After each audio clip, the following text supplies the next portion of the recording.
Dude, what the fuck?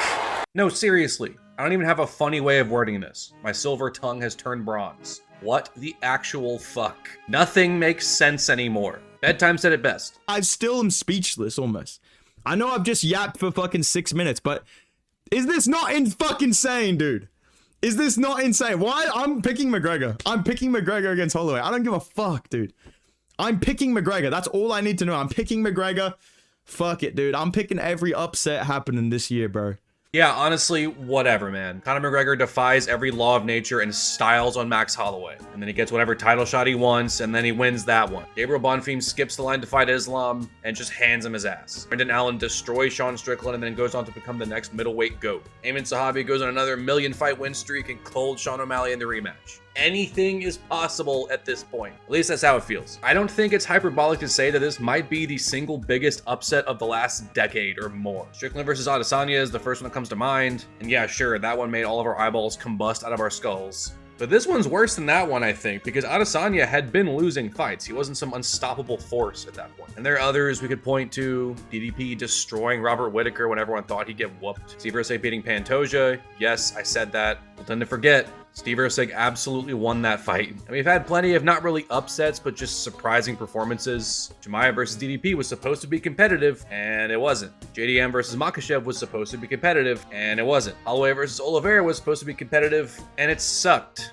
It sucked eggs. In fact, the last three I just mentioned, they fucking sucked. Point is, honestly, don't see much of a point in trying to pick these fights anymore. This shit is so random that trying to apply any bit of eyeballing stats or watching tape or looking at previous mutual opponents or any kind of logic feels like a fool's errand. Out of all these bozos at lightweight, Justin Gaethje was evidently the golden goose the whole time. Him sitting on his ranking spot for eons and pissing everyone off when he was rewarded with an interim title shot was actually kind of smart, I guess. It's kind of hard to be mad at him for knowing his worth and his ability and waiting for his moment and actually making it happen. Before any further glazing, I should admit that yes, despite my previous videos on this whole White House thing, leading many to believe I probably wouldn't touch this card with a 10-foot pole, and yes, I thought about that for weeks, honestly, it was so stacked that I caved, man. I'm sorry. Gotta separate the art from the artist on this one, I'm afraid. And by the artist, I don't mean the artist, I mean the corporate slop. The art is the fighters. Every single one of these matchups was consequential, so I couldn't resist. That doesn't mean I don't stand by my issues with this event. Let's just rattle some of them off real quick, shall we?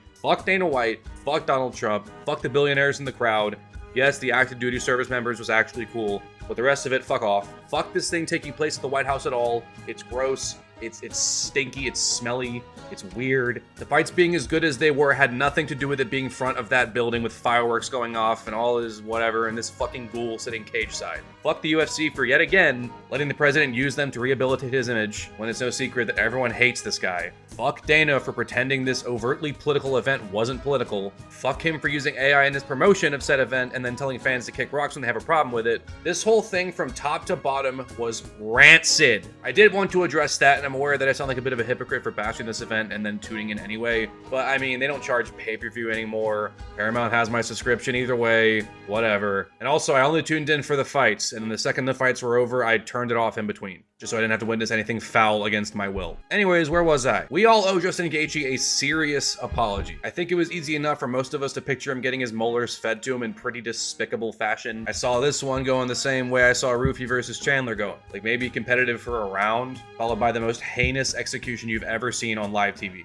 Topuria has been so dominant for so long without much of a hint of weakness, save for Max Holloway making it competitive. Like, ooh. But even that was kind of washed away in our minds by him being the one and only guy to put Holloway out the way he did. And Justin Gaethje is one of those guys who always made it to the belt, but then would fall short. He's always been firmly under the shadow of Khabib, Oliveira, Max Holloway. Like, no one thought Gaethje sucked or didn't have it in him. But he seemed to be a bit of a gatekeeper to the top 5, and he was going to stay that way. Even after battering Paddy Pimblett, this fight felt like a bit of an appetizer to the real deal, Topuria versus Makhachev. And that was certainly the plan. He'd wipe Gaethje's viscera off his boot heel and then climb up again for further greatness in this speed run he's on. And yes, he's speed running it. I wish he'd hold still for a second, but there's no stopping this train.